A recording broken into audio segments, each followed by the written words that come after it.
War in Afghanistan, 1978–2018, Taliban Emirate against United Front. Taliban offensives. The Taliban imposed on the parts of Afghanistan under their control their interpretation of Islam. The Physicians for Human Rights, PHR, stated that, to PHR's knowledge, no other regime in the world has methodically and violently forced half of its population into virtual house arrest, prohibiting them on pain of physical punishment. Women were required to wear the all-covering burqa, they were banned from public life and denied access to healthcare and education, windows needed to be covered so that women could not be seen from the outside, and they were not allowed to laugh in a manner that could be heard by others. The Taliban, without any real court or hearing, cut people's hands or arms off when they were accused of stealing. Taliban hit squads watched the streets, conducting arbitrary brutal public beatings. The Taliban began preparing offensives against the remaining areas controlled by Ahmad Shah Massoud and Abdul Rashid Dostum. Massoud and Dostum, former foes, responded by allying to form the United Front, Northern Alliance, against the Taliban. In addition to the dominantly Tajik forces of Massoud and the Uzbek forces of Dostum, the United Front included Hazara factions and Pashtun forces under the leadership of commanders such as Abdul Haq or Haji Abdul Qadir. Prominent politicians of the United Front were an example diplomat and Afghan Prime Minister Abdul Rahim Ghaforzai or the UF's Foreign Minister Abdullah Abdullah. From the Taliban conquest in 1996 until November 2001, the United Front controlled roughly 30% of Afghanistan's population in provinces such as Badakhshan, Kapisa, Takhar and parts of Parwan, Kunar, Nuristan, Laghman, Samangan, Kunduz, Ghor, and Bamyan. According to a 55-page report by the United Nations, the Taliban, while trying to consolidate control over northern and western Afghanistan, committed systematic massacres against civilians. UN officials stated that there had been 15 massacres between 1996 and 2001.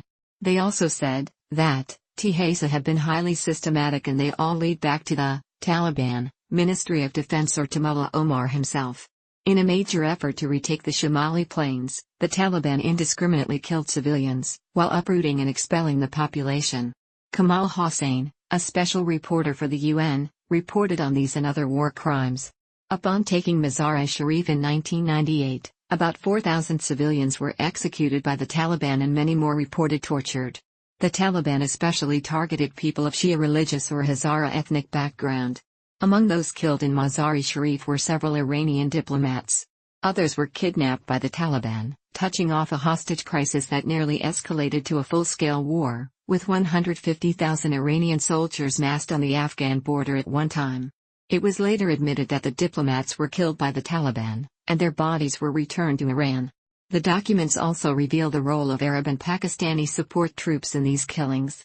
Bin Laden's so-called 055 Brigade was responsible for mass killings of Afghan civilians. The report by the United Nations quotes eyewitnesses in many villages describing Arab fighters carrying long knives used for slitting throats and skinning people. Role of the Pakistani Armed Forces. Pakistan's intelligence agency, the Inter-Services Intelligence, ISI, wanted the Mujahideen to establish a government in Afghanistan. The Director General of the IC, Hamid Gul, was interested in an Islamic revolution which would transcend national borders, not just in Afghanistan and Pakistan but also in Central Asia. To set up the proposed Mujahideen government, Hamid Gul ordered an assault on Jalalabad with the intent on using it as the capital for the new government Pakistan was interested in establishing in Afghanistan. The Taliban were largely funded by Pakistan's IC in 1994. The IC used the Taliban to establish a regime in Afghanistan which would be favorable to Pakistan, as they were trying to gain strategic depth. Since the creation of the Taliban, the IC and the Pakistani military have given financial, logistical and military support. According to Pakistani Afghanistan expert Ahmed Rashid, between 1994 and 1999, an estimated 80,000 to 100,000 Pakistanis trained and fought in Afghanistan on the side of the Taliban. Peter Thompson stated that up until 9/11 Pakistani military and IC officers along with thousands of regular Pakistani Armed Forces personnel had been involved in the fighting in Afghanistan.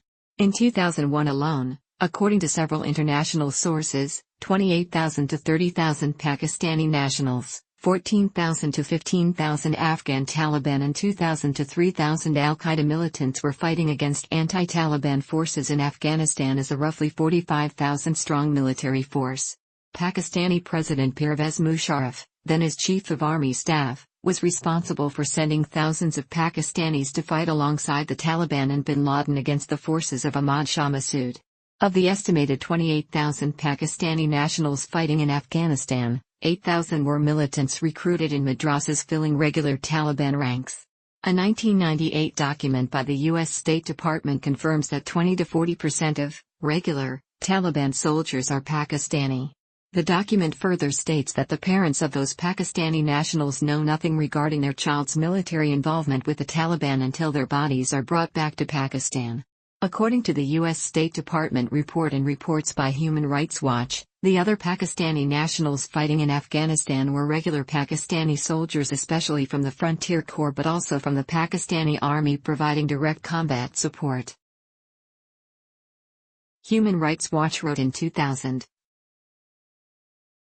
Of all the foreign powers involved in efforts to sustain and manipulate the ongoing fighting in Afghanistan, Pakistan is distinguished both by the sweep of its objectives and the scale of its efforts, which include soliciting funding for the Taliban, bankrolling Taliban operations, providing diplomatic support as the Taliban's virtual emissaries abroad, arranging training for Taliban fighters, recruiting skilled and unskilled manpower to serve in Taliban armies, planning and directing offensives, providing and facilitating shipments of ammunition and fuel, and directly providing combat support. On August 1, 1997, the Taliban launched an attack on Sheberghan, the main military base of Abdul Rashid Dostum. Dostum has said the reason the attack was successful was that 1,500 Pakistani commandos took part and that the Pakistani Air Force also gave support. In 1998, Iran accused Pakistani troops of war crimes at Bamiyan in Afghanistan and claimed that Pakistani warplanes had, in support of the Taliban, bombarded Afghanistan's last Shia stronghold. The same year, Russia said Pakistan was responsible for the military expansion of the Taliban in northern Afghanistan by sending large numbers of Pakistani troops, some of whom had subsequently been taken as prisoners by the Anti-Taliban United Front. In 2000, the UN Security Council imposed an arms embargo against military support to the Taliban, with UN officials explicitly singling out Pakistan. The UN Secretary-General implicitly criticized Pakistan for its military support, and the Security Council stated it was deeply distressed over reports of involvement in the fighting, on the Taliban side, of thousands of non-Afghan nationals. In July 2001, several countries including the United States, accused Pakistan of being in violation of UN sanctions because of its military aid to the Taliban.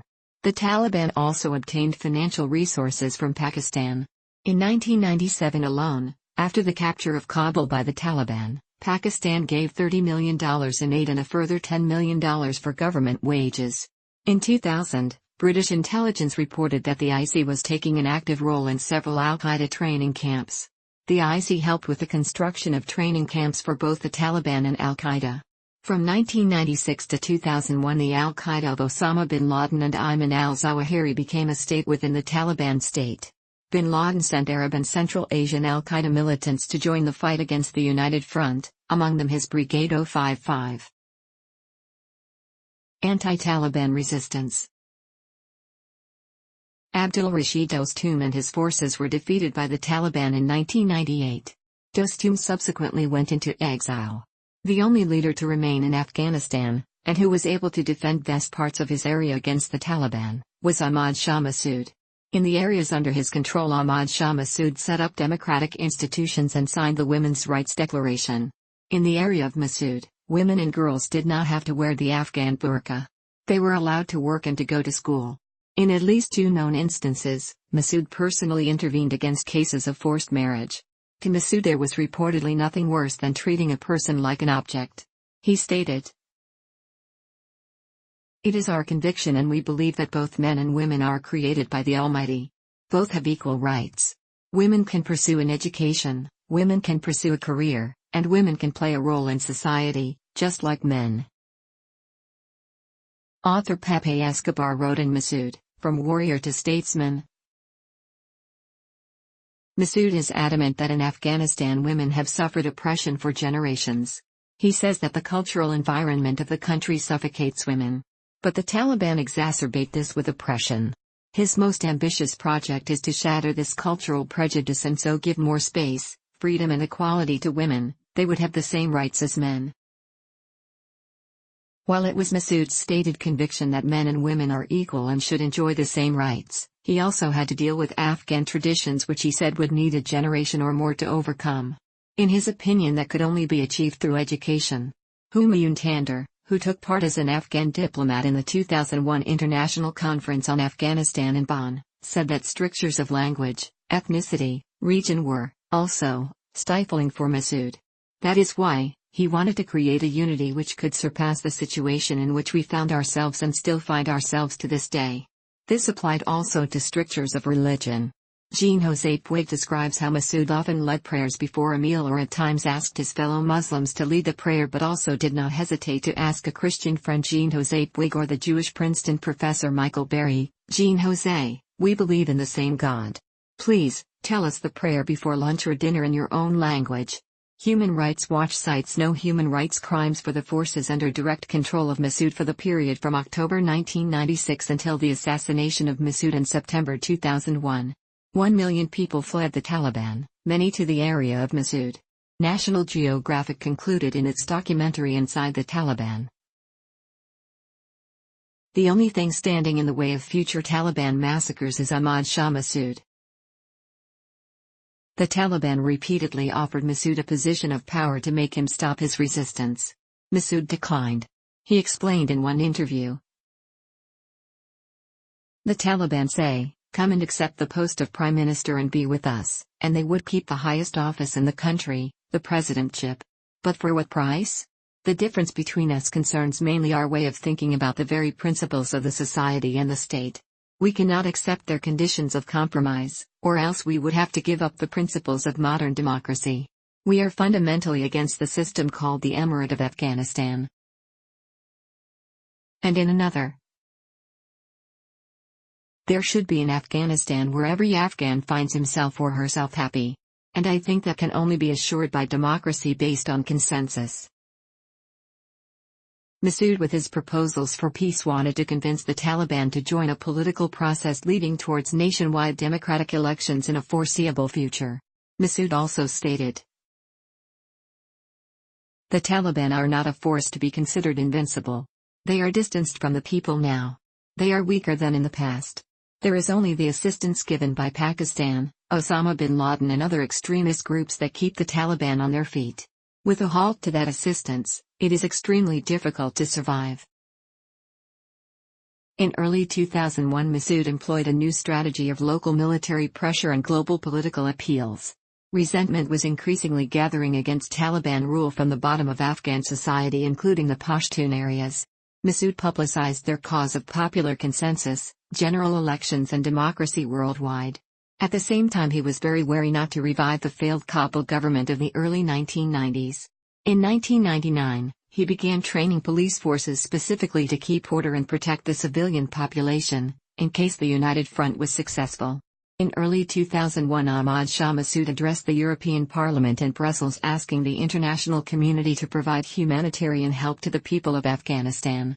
Video on YouTube. He stated that the Taliban and Al-Qaeda had introduced a very wrong perception of Islam and that without the support of Pakistan and bin Laden the Taliban would not be able to sustain their military campaign for up to a year.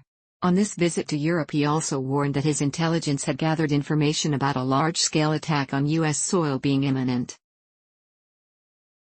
The President of the European Parliament, Nicole Fontaine, called him the pole of liberty in Afghanistan.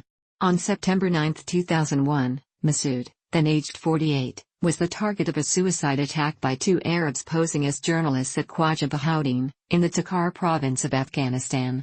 Massoud died in a helicopter taking him to a hospital.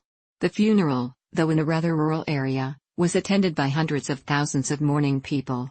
The assassination was not the first time Al-Qaeda, the Taliban, the Pakistani IC, and before them the Soviet KGB, the Afghan communist Khadan Hekmatyar had tried to assassinate Massoud. He survived countless assassination attempts over a period of 26 years. The first attempt on Massoud's life was carried out by Hekmat Yar and two Pakistani IC agents in 1975, when Massoud was only 22 years old. In early 2001, al-Qaeda would-be assassins were captured by Massoud's forces while trying to enter his territory. 9/11 connection. The assassination of Massoud is considered to have a strong connection to the September 11, 2001 attacks on the United States, which killed nearly 3,000 people, and which appeared to be the terrorist attack that Massoud had warned against in his speech to the European Parliament several months earlier. John P. O'Neill was a counterterrorism expert and the assistant director of the FBI until late 2001. He retired from the FBI and was offered the position of Director of Security at the World Trade Center, WTC. He took the job at the WTC 2 weeks before 9/11. On September 10, 2001, O'Neill allegedly told two of his friends, "We're due. And we're due for something big. Some things have happened in Afghanistan." Referring to the assassination of Massoud, "I don't like the way things are lining up in Afghanistan. I sense a shift, and I think things are going to happen soon." O'Neill died on September 11, 2001, when the South Tower collapsed. After the terrorist attacks of September 11, 2001, Massoud's United Front troops, with American air support, ousted the Taliban from power in Kabul in Operation Enduring Freedom. In November and December 2001, the United Front gained control of much of the country and played a crucial role in establishing the post-Taliban interim government of Hamid Karzai in late 2001.